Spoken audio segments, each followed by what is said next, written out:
The emergency beacon pierced through the dense atmosphere of Kalen 4, its shrill cry echoing across the crimson valleys and crystalline forests.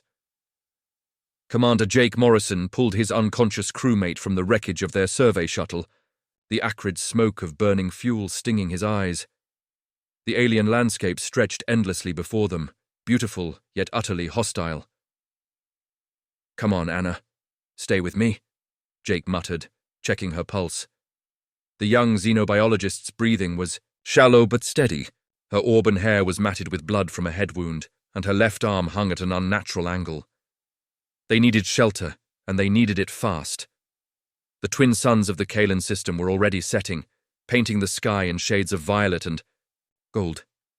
Jake had read the briefings. Nightfall brought creatures that even the hardy colonists of nearby settlements feared, but they weren't supposed to be here. Their routine mapping mission had taken a catastrophic turn when a solar flare knocked out their navigation systems, sending them careening into this uncharted wilderness. Jake shouldered Anna's weight and began walking toward what looked like a rocky outcropping in the distance. Each step sent jolts of pain through his ribs, reminders of his own injuries from the crash. The gravity here was lighter than Earth's, which helped, but the thin air made every breath a struggle. As darkness crept across the landscape, the forest around them began to come alive with sounds that raised the hair on the back of Jake's neck. Deep, rumbling calls echoed from the depths of the crystal trees, answered by high-pitched shrieks from somewhere in the canopy above. Whatever lived in these woods, it was big, and there was a lot of it. The outcropping turned out to be the entrance to a shallow cave. Not ideal, but better than being exposed. Jake gently laid Anna down on the relatively flat stone floor and activated his emergency light. The pale blue glow revealed ancient scratch marks on the cave walls, gouged deep into the rock by claws the size of dinner plates. "Well, that's comforting," Jake whispered to himself. He tore strips from his uniform to fashion a makeshift sling for Anna's arm and cleaned her head wound as best he could with water from his emergency kit. She stirred slightly at his touch, but didn't wake. Concussion, definitely, maybe internal injuries. Without proper medical equipment, there was no way to know how serious her condition was. Jake activated his distress beacon and set it at the cave entrance, its red light blinking rhythmically into the alien night. The signal was weak. Their crash had damaged most of their equipment, but it was their only hope of rescue. The nearest human settlement was 3 star systems away. Even if someone received their signal, help might be days or weeks away. The sounds from the forest grew, louder as the night deepened. Something large was moving through the undergrowth, branches snapping under tremendous weight. Jake checked his sidearm, a standard-issue plasma pistol with maybe 6 shots left. Not much against whatever was making those sounds, but it was better than nothing. A low growl emanated from just outside the cave entrance, so deep it seemed to vibrate through the stone itself. Jake's blood froze as 2 enormous eyes appeared in the darkness beyond his light. Eyes that reflected the blue glow like polished amber, set in a massive head that had to be 3 feet across. The creature studied him for a long moment, its breathing creating small clouds in the cool night air. Then, just as suddenly as it had appeared, it melted back into the darkness. Jake didn't sleep that night. Dawn broke with the sound of Anna's labored breathing growing stronger. Jake felt a surge of relief as her eyes fluttered open, unfocused. "But where, Jake?" she whispered, her voice hoarse. "Where are we?" "Kalen 4, he replied, helping her sit up slowly. "We crashed. Do you remember anything?" Anna winced as she tried to move her injured arm. "Solar flare! Navigation failure! Oh God, the trees were coming up so fast!" She looked around the cave with the trained eye of a xenobiologist. "These markings, territorial markers, were in something's den." "Yeah, I figured that out last night when it came to check on us." Anna's eyes widened. "It? What did you see?" Before Jake could answer, a sound from outside made them both freeze. Not the predatory growls they'd heard in the night, but something else. A rhythmic clicking, almost musical. Anna grabbed Jake's arm with her good hand. "That's not predator. Vocalization," she whispered. "That's communication." They crept to the cave entrance and peered out into the morning light. The forest was more beautiful in daylight than Jake had realized, with the crystal trees catching and refracting the sunlight into rainbow patterns across the moss-covered ground. But it wasn't the scenery that caught their attention. Standing at the edge of the clearing, partially hidden behind a cluster of trees, was a figure. Humanoid, but clearly alien, with pale blue skin that seemed to shimmer in the dappled light. She was tall and slender, with elongated limbs and features that were hauntingly beautiful, despite their otherworldliness. Her large, dark eyes were fixed on the cave entrance. Intelligent life, Anna breathed. The surveys missed them completely. The alien female, for her build and features suggested femininity, made the clicking sound again, a complex pattern that seemed almost like a question. When neither Jake nor Anna responded, she stepped closer, her movements graceful and cautious. Jake raised his hand slowly, palm out, in what he hoped was a universal gesture of peace. The alien tilted her head, studying the gesture, then raised, her own hand in mimicry. Her fingers were longer than human fingers, with an extra joint, and her skin had an almost translucent quality. "She's trying to communicate," Anna said softly. "Jake, this is incredible. First contact with an entirely unknown species." But even as Anna spoke with scientific excitement, Jake noticed something else. The alien kept glancing nervously at the deeper parts of the forest, and her posture was tense, ready to flee. She was afraid of something. The answer came with a sound that made Jake's spine crawl, the same low growl they'd heard the night before, but closer now, much closer. The alien female's eyes went wide with fear, and she began backing away from the clearing. "Wait!" Jake called out, stepping forward. "Don't go!" The growl came again, and this time they saw the source. Emerging from the crystal forest came a creature that defied description. It stood nearly 10 feet tall at the shoulder, with midnight black fur that seemed to absorb light rather than reflect it. Its head was massive, filled with teeth the size of daggers, and its eyes held an intelligence that was both alien and terrifyingly familiar. This was an apex predator, evolved for one purpose: to kill. The alien female froze, caught between the cave where the humans sheltered and the forest, where the creature now stood. Jake could see her trembling, could see the terror in her eyes. Whatever this thing was, her people knew it well. The creature's gaze moved between the alien and the humans, as if making some kind of calculation. Jake felt his hand move instinctively to his weapon, but something made him stop. Anna's training kicked in, and she began speaking in low, soothing tones. "Easy, Jake. Don't make any sudden movements. Look at its posture. It's not hunting. It's evaluating." The creature took another step forward, its massive head lowering toward the alien female. She stood perfectly still, her eyes closed, as if accepting her fate. But instead of the violence Jake expected, the creature simply sniffed at her, its wet nose nearly as large as her head. Then it did something that defied all of Jake's expectations. It turned and walked away. The alien female remained frozen for several heartbeats after the massive predator disappeared into the crystal forest. Jake watched as she slowly opened her eyes, as if unable to believe she was still alive. Her gaze met his across the clearing, and for the first time, he saw something other than fear in those dark depths. Curiosity. Anna struggled to her feet, beside him, her scientific mind racing. "Jake, did you see that? The predator, it recognized her. There's a relationship here we don't understand." The alien female took a tentative step toward them, then another. When she spoke, her voice was melodic, like wind chimes in a gentle breeze. The sounds were complex, layered with harmonics that human vocal cords could never produce, but the meaning was unmistakable. She was asking a question. Jake spread his hands, showing he didn't understand. The alien nodded as if she'd expected this, then began a series of gestures. She pointed to herself, then to them, then to the forest where the creature had vanished. She repeated this several times, her expression growing more urgent. "She's trying to warn us about something," Anna said. "Or... no, wait. She's trying to explain something about the predator." The alien female nodded vigorously at Anna's words, as if understanding the intent, if not the language. She held up one slender finger, then hurried to the edge of the clearing and gathered several of the crystal tree's fallen branches. Returning to a patch of bare ground, she began arranging them in patterns. The first pattern showed 3 figures, 2 that were clearly meant to represent Jake and Anna, and 1 representing herself. Around them, she placed larger branches, in a circle, their points facing outward. Jake realized she was showing them the predators that surrounded their location. The second pattern was more complex. She showed the same 3 figures, but now there were smaller branches scattered around the larger ones.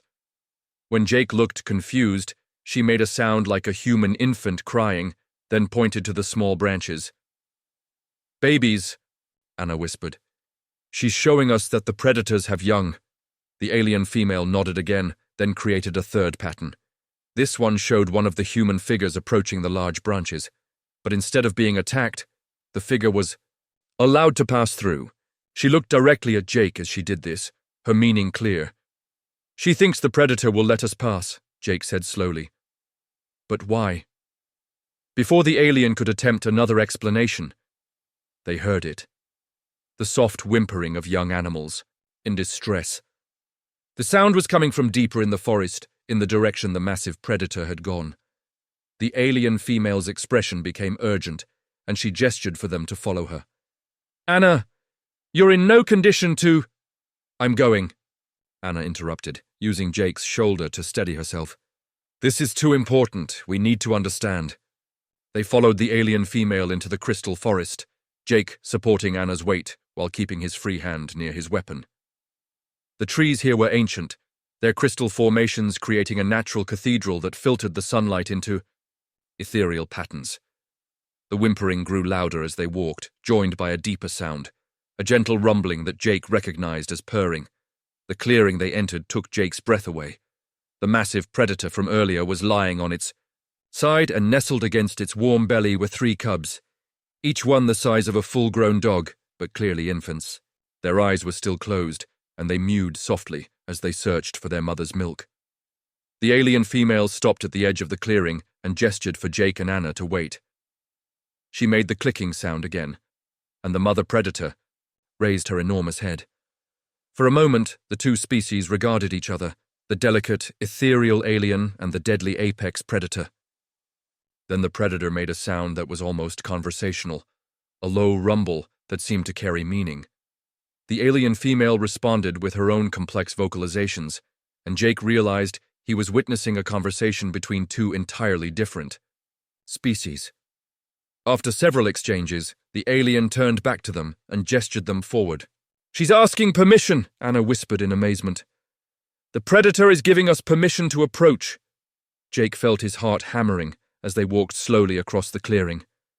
The mother predator watched them with those intelligent amber eyes, but there was no aggression in her posture. If anything, she seemed curious. When they were close enough to see the individual whiskers on the cubs' faces, the alien female made another gesture. She pointed to Jake, then to the cubs, then made a cradling motion with her arms. "She wants you to touch them," Anna said, her voice filled with wonder. "Jake, do you understand what this means? An apex predator is allowing a complete stranger near its young. That level of trust, it's unprecedented." Jake looked into the mother predator's eyes and saw something that transcended species. The universal bond of parenthood, the instinctive need to protect one's young, and somehow, inexplicably, an understanding that he meant no harm. Slowly, carefully, he reached out his hand toward the nearest cub. Jake's hand trembled as he extended it toward the sleeping cub. The mother predator's amber eyes tracked his movement, but she remained still, her massive form radiating a calm that seemed impossible for such a formidable creature. The alien female watched intently, her dark eyes reflecting something that might have been hope. The cub's fur was softer than Jake had expected, like the finest silk. At his touch, the infant stirred, making a small mewing sound that was heartbreakingly vulnerable. The mother predator rumbled softly, a sound of approval that resonated through Jake's chest. Anna gasped beside him. "Jake, look at her," she whispered, nodding toward the alien female. The alien's entire posture had changed. Where before she had held herself apart, ready to flee at the first sign of danger. Now she moved closer. Her luminous skin seemed to glow brighter, and when she looked at Jake, the fear in her eyes had been replaced by something else entirely. Respect. She spoke then, her musical voice carrying a different tone than before. While Jake couldn't understand the words, the meaning was clear in her inflection. She was introducing herself. The alien placed a delicate hand on her chest and said what sounded like, "Kira." Then she pointed to Jake and Anna, her head tilted. "In question, Jake," he responded, touching his own chest, then gestured to his companion. "Anna." Kira repeated their names, her pronunciation slightly off, but recognizable. Then she did something unexpected. She smiled. The expression was hauntingly beautiful on her alien features, and it transformed her entire appearance from ethereal and distant to warm and genuine. The mother predator made another rumbling sound, and one of the other cubs began to stir. This one was slightly larger than its siblings, with markings around its eyes that would probably develop into the fearsome mask-like patterns of the adults. As it sensed Jake's presence, it opened eyes that were already beginning to show the intelligence that made these creatures so formidable. Kira spoke to the mother predator in their strange conversational language, and the great beast responded, with what almost sounded like amusement. Kira turned back to Jake, gesturing to the newly awakened cub, then to him. "I think she's saying this one likes you," Anna observed, scientific fascination overriding her pain. "Jake, the behavioral implications here are staggering. These predators and Kira's species have some kind of symbiotic relationship." As if to prove Anna's point, Kira moved to sit beside the mother predator's massive head, her small hand coming to rest between the creature's ears. The predator's eyes closed in contentment, the deadly apex hunter reduced to something almost domestic by the alien's gentle touch. Jake found himself relaxing as the larger cub nuzzled against his hand. The simple trust in the gesture was overwhelming. This creature, which would grow to be one of the most dangerous predators in the galaxy, was accepting him as completely as it would its own parent. "The question is why," Anna said softly. "What is it about humans that makes this possible?" Kira seemed to understand the tone of the question, if not the words. She pointed to Jake, then to herself, then made a gesture toward her heart. She repeated this several times, her expression becoming more animated as she tried to communicate something important. "I think she's talking about intentions," Jake said slowly. "Or emotions. Something internal." Kira nodded vigorously, then stood and walked to a section of the clearing where the crystal trees had created a natural wall. Using her finger, she began to trace patterns in the soft moss that covered the crystal surface. The first pattern was simple, a representation of her own species, tall and slender. Around it she drew the predators, but they were small, clearly meant to represent cubs. The second drawing showed her people and the adult predators together, but there was something connecting them, lines that seemed to represent some kind of bond or relationship. The third drawing was the most complex. It showed figures that were clearly meant to represent different species. Some tall like Kira's people, others shorter and stockier, others with different proportions entirely. All were connected by the same bonding lines to various creatures, not just the predators, but other animals as well. "She's showing us that her people bond with multiple species," Anna breathed. "But Jake, look at the last drawing." Kira had added 2 new figures to the pattern, clearly meant to represent humans. But unlike the other species, the lines connecting the humans extended to multiple creatures, including some that weren't connected to any other species. "We're different," Jake realized. "Somehow we're able to bond with creatures that her people can't." Kira nodded emphatically, then pointed to where Jake sat with the predator cubs. She made the clicking sound that seemed to indicate approval or agreement, then said something in her musical language that sounded almost like laughter. The mother predator lifted her massive head and fixed Jake with those intelligent amber eyes. For a long moment they regarded each other, human and apex predator, alien species separated by evolution and distance, yet connected by something deeper than understanding. Then the great creature did something that made Jake's breath catch in his throat. She lowered her head and gently nuzzled his shoulder, her gesture unmistakably affectionate. Kira's delighted laughter filled the clearing, a sound like silver bells in the wind. The following morning brought unexpected visitors to the crystal clearing. Jake woke to find Kira speaking in hushed, urgent tones with 3 others of her kind, 2 males and another female, all bearing the same luminous blue skin and ethereal features. Their conversation was animated, filled with rapid clicking, sounds, and melodic exchanges that spoke of heated debate. Anna stirred beside him, her condition having improved considerably overnight. The predator mother had remained close throughout the night, her massive form providing warmth and protection. The cubs had taken turns sleeping against Jake's side, their trust absolute and humbling. "Jake," Anna whispered, "look at how they're positioned." He followed her gaze and realized that the 3 newcomers had arranged themselves in a defensive formation around Kira, their attention split between the humans and the predator family. Their body language spoke of fear and confusion, but not aggression. Kira noticed that the humans were awake and immediately moved toward them, her expression apologetic. She gestured to her companions, then to Jake and Anna, speaking in what seemed to be an explanatory tone. The other aliens listened but remained visibly skeptical. One of the males, distinguished by intricate bioluminescent patterns along his arms, stepped forward and spoke directly to Jake. His voice carried the same musical quality as Kira's, but there was an undertone of challenge in it. Kira quickly intervened, placing herself between the male and Jake. Her response was firm, almost defiant, and she gestured repeatedly toward the predator cubs that were now awake and playfully wrestling near their mother's massive paws. "She's defending us," Anna observed, "but he's questioning something about our presence here." The debate continued for several minutes, with Kira becoming increasingly animated in her defense of the humans. Finally, the skeptical male made a gesture that was clearly dismissive and began to turn away. That's when the mother predator intervened. The great beast rose to her full height, her massive frame casting a shadow over the entire clearing. The newly arrived aliens froze, their luminous skin flickering with what Jake now recognized as emotional responses. Fear mixed with awe. The predator fixed her amber gaze on the dismissive male and made a sound that was part growl, part question. Kira spoke to the predator in their shared language, her tone respectful but urgent. The great creature listened, then turned her attention to Jake. What happened next left all the aliens speechless. The predator walked directly to where Jake sat, lowered her massive head, and gently bumped his shoulder with her snout. It was an unmistakably affectionate gesture, the kind a domestic animal might make with a beloved owner. Then she did something even more remarkable.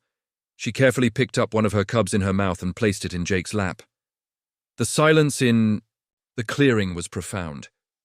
The 3 newcomer aliens stared in what could only be described as shock, their bioluminescent patterns flickering rapidly.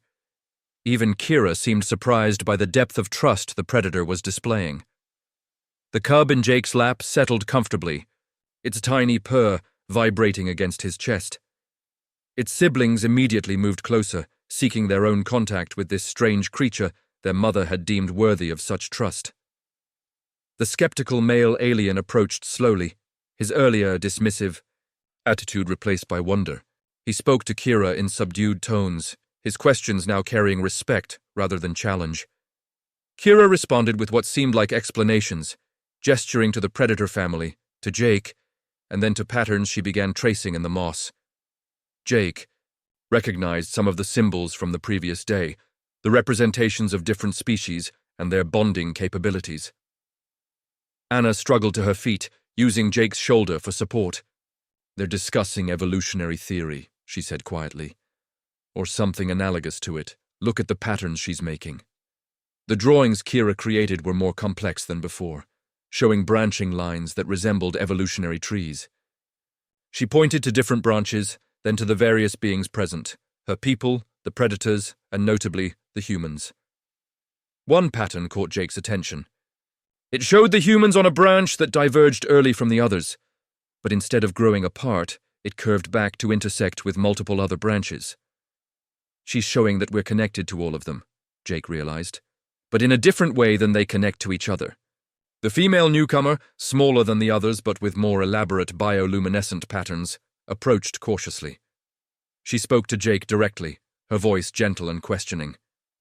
When he looked confused, she repeated Kira's earlier gesture of touching her chest and saying what might have been her name. Vera, she said, the sound closer to human phonetics than the others had managed. Jake repeated the introduction, and Vera's skin brightened noticeably.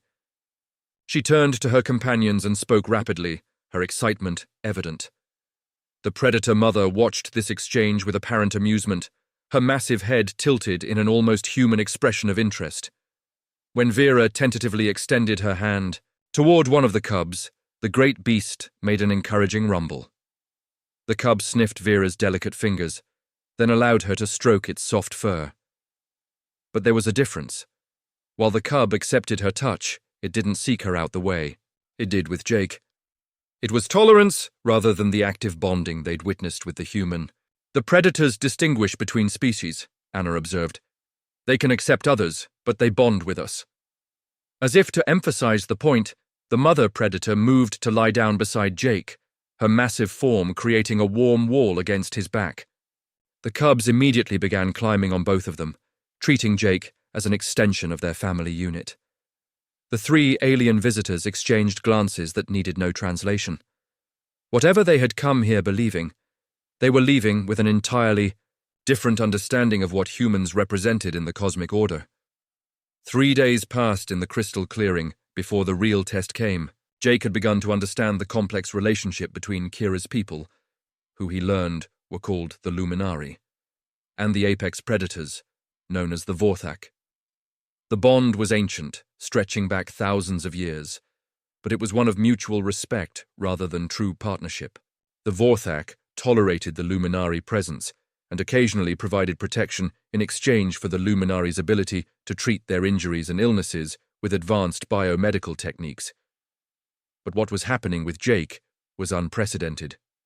The Marfen, Mother Vorthak, whom Kira had named Shadewing in their musical language, had essentially adopted Jake as part of her family unit. The cubs followed him everywhere, their play behavior indistinguishable from how they interacted with their biological mother. When Jake slept, they curled against him. When he walked, they bounded alongside him. When he sat, they competed for space in his lap. Anna's condition had improved significantly, thanks to medical supplies that Vera had brought from the Luminary settlement. The alien physician's techniques were remarkably effective, and Anna was soon mobile enough to participate in the daily life of their strange interspecies community. On the 4th morning, Kira approached Jake with an expression that mixed excitement with apprehension. She had learned a handful of human words over the past few days, enough to communicate basic concepts. "Come," she said, the words slightly distorted by her alien vocal structure. "Important. See." She led Jake and Anna deeper, into the crystal forest, following paths that seemed to have been carved by generations of Vorthak passage. Shadewing and her cubs followed, the massive predator moving with surprising grace through the prismatic trees. The destination was a clearing larger than any they had seen, dominated by a structure that took Jake's breath away. It was clearly artificial, but built in harmony with the natural crystal formations. Spires of living crystal had been guided and shaped into something that was part building, part sculpture, part garden. The architecture was unlike anything in human experience. Organic curves that seemed to flow rather than stand. Surfaces that captured and redirected light in patterns that were almost hypnotic. "Luminary City," Kira said, pride evident in her voice despite the language barrier. But it wasn't the city that made Jake's pulse quicken. It was what surrounded it. Dozens of Vorthak moved through the crystal spires, some alone, others in family groups. They weren't confined or controlled.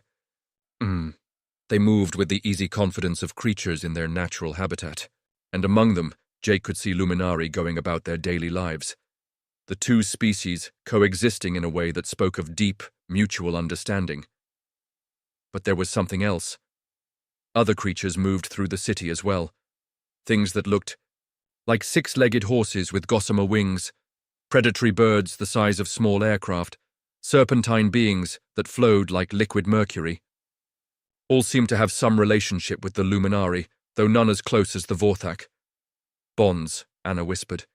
They've created a society based on interspecies bonding. Kira nodded enthusiastically. Yes, bonds. Luminari. Good bonds.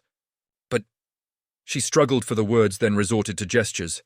She pointed to Jake, then to Shadewing and her cubs, then made an encompassing gesture toward all the creatures in the city. You...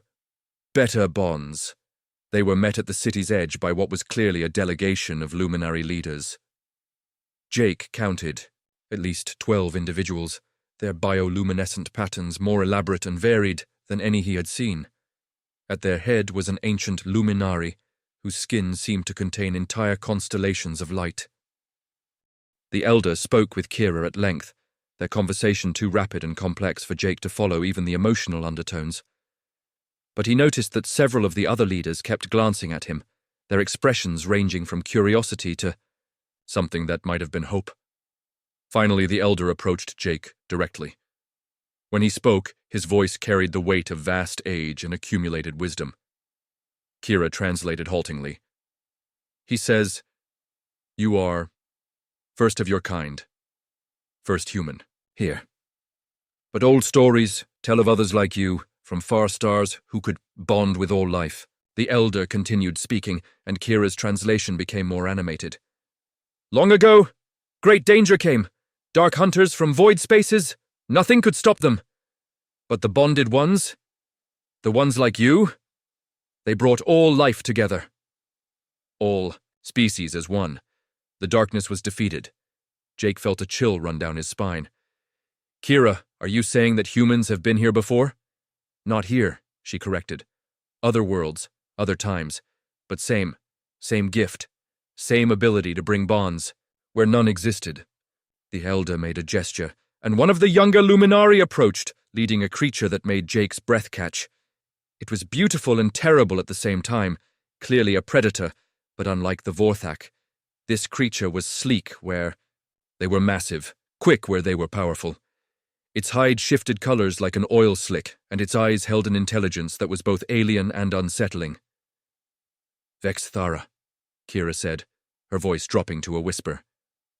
"In Shadowhunter, no bonds, no trust, kills any who approach." The creature studied Jake with those shifting opalescent eyes. Its body language spoke of barely contained violence, of a predator that trusted nothing and no one. The elder spoke again, and Kira's translation was barely audible. He says, "If you can bond with Vexthara, then the old stories are true. Then you are what we have been waiting for." Jake looked at the Shadowhunter, at its fluid grace and predatory perfection. Unlike Shadewing, this creature showed no curiosity about him, no softening of its lethal focus. If anything, its attention made him feel like prey. But as he watched, one of Shadewing's cubs bounded forward, its playful nature overriding any sense of danger. The Vexthara's reaction was instantaneous. It crouched to strike, its form blurring, with inhuman speed. Jake moved without thinking, placing himself between the cub and the Shadowhunter. The Vexthara's strike carried it directly toward him, its claws extended, its alien features twisted with predatory fury. And then, impossibly, it stopped. The Vexthara hung suspended in mid-strike, its obsidian claws mere inches from Jake's throat. Its opalescent eyes, which had burned with predatory fury moments before, now showed something that transcended mere confusion. They showed recognition. The Shadowhunter settled back on its haunches, never breaking eye contact with Jake. The clearing had gone completely silent. Even the Vorthak cubs, normally playful and boisterous, remained motionless, as if sensing the profound significance of the moment. Jake extended his hand slowly, the same gesture he had made with Shadewing's cubs days earlier. The Vexthara studied, his fingers with an intensity that was almost overwhelming. When it finally moved, the motion was fluid and deliberate. It pressed its angular head against Jake's palm. The contact sent a shock through Jake's entire system. It wasn't physical, it was something deeper. A connection that seemed to bypass all the normal channels of communication and understanding. For a brief moment, He felt what the Vexthara felt. The isolation of a creature that had never known. Companionship. The hunger for connection that it had suppressed beneath layers of predatory instinct. And most surprisingly, a profound loneliness that mirrored something in Jake's own human soul. The ancient luminary elder spoke in hushed, reverent tones. Around the clearing, Jake could see other luminari emerging from the crystal city, drawn by some invisible signal. Word was spreading that something unprecedented was happening. Kira moved closer, her bioluminescent patterns flickering with excitement and awe. The elder says, "He has waited 300 of your years to see this. The Vexthara have been alone since the great darkness came. They trusted no one, bonded with nothing, until now." As if to emphasize her words, the shadow hunter moved to lie down beside Jake. Its fluid form molding itself against his side in a gesture of trust that left the assembled luminari speechless. The creature that had been legend among them, the unbondable killer, the perfect solitary predator, had found its match in this strange being from across the stars. Anna approached cautiously, her scientific mind racing with the implications. "Jake, do you realize what this means?" "If humans have some kind of universal bonding ability, if we can connect with species that can't bond with anyone else, then we're not just explorers or colonists," Jake finished. "We're bridges, connectors between different forms of life." The elder luminari spoke again, and this time his words carried an urgency that needed no translation. Kira's voice shook as she interpreted. "He says the Dark Hunters. They return. Not here, not now, but soon. Other worlds, other systems, the bonds that held them back before, they have weakened. Species that once fought together now fight each other. The connections are breaking." Jake felt the weight of responsibility settling on his shoulders like a physical burden. "And you think humans can restore those connections?" "Not think," Kira corrected. "No, you are proof. Jake who bonds with Vorthak cubs, Jake who gains trust of Vexithara, Jake who brings species together just by being himself." The shadow hunter beside him stirred, its head lifting to fix those opalescent eyes on the distant stars that were beginning to appear in the darkening sky. It made a sound Jake had never heard before, not the threatening hiss of a predator, but something that might have been a call to others of its kind. From the depths of the crystal forest came an answer. Then another, and another! "They're coming!" Anna whispered. "The other Vexthara, they're answering its call." Within minutes, the clearing was filled with shadow hunters, their fluid forms moving like living darkness between the crystal trees. Jake counted at least 20, possibly more. They should have been a terrifying sight, enough predatory power to devastate a small army. Instead, they arranged themselves in a loose circle around Jake, their alien eyes reflecting a curiosity that had been dormant for generations. The elder luminari spoke one final time, his voice carrying across the clearing with the weight of prophecy fulfilled. Kira's translation was simple, but it contained the future of countless worlds. He says, "The time of gathering has begun. The bonds will be restored. The darkness will be held back once more." She paused, her dark eyes meeting Jake's. "But not just here, everywhere. Your people must know what they are, what they can become." Jake looked around the clearing at the impossible gathering before him. Luminary citizens had emerged from their crystal city in growing numbers, their bioluminescent patterns creating a constellation of living light in the growing dusk. The Vorthak family groups had drawn closer, massive predators moving with careful grace among the smaller beings. And surrounding it all, the Vexthara maintained their silent vigil, creatures of legend made manifest through the simple act of trust. But it was more than just the visual spectacle that moved Jake. It was the feeling in the air, a sense of potential, of possibilities that extended far beyond this single world. For the first time since the crash, he thought about the rescue ship that would eventually come looking for them. He thought about the human colonies spread across dozens of systems, about Earth itself, and the billions of people who had no idea of their true nature. "Anna," he said quietly, "we need to get word back to command, not just about the crash, but about all of this." Anna nodded, her expression thoughtful. The implications are staggering. If every human has this potential, if we're naturally suited to be intermediaries between hostile species, we could end wars, Jake realized. Not just prevent them, but actually heal the divisions that caused them in the first place. The Vexthara beside him stirred, as if sensing his thoughts. It turned those opalescent eyes toward the sky, where the first rescue ships would eventually appear. When it looked back at Jake, there was something almost like approval in its alien gaze. Kira approached, her musical voice carrying new words she had clearly been practicing. "Your people. They will come for you?" "Yes," Jake replied. "Soon, I hope." "Good," she said, then switched back to her native language, speaking rapidly to the elder. The ancient luminari listened, then nodded slowly. He asks, "When your people come, will you tell them? Will you help them understand what they are meant to be?" Jake looked around the clearing one more time, at the unprecedented gathering of species that had come together through nothing more than simple trust and acceptance. He thought about the rescue ship that would arrive to find not just 2 crash survivors, but the beginning of something that could reshape the galaxy. "I'll tell them," he promised. "I'll make them understand." The Vexthara beside him made that strange calling sound again, and this time it was answered not just by its pack, but by creatures Jake couldn't even see. Distant voices from the depths of the crystal forest, from the sky above, from the very planet itself. It was as if Kalen 4 was awakening to possibilities that had lain dormant for centuries. As the twin suns finally set and the alien stars emerged in patterns unknown to human eyes, Jake Morrison sat surrounded by beings that should have been predators and prey, enemies and strangers. Instead, they were something new. The beginning of bonds that would span star systems and transform the very nature of civilization itself. The age of humanity as mere explorers was ending.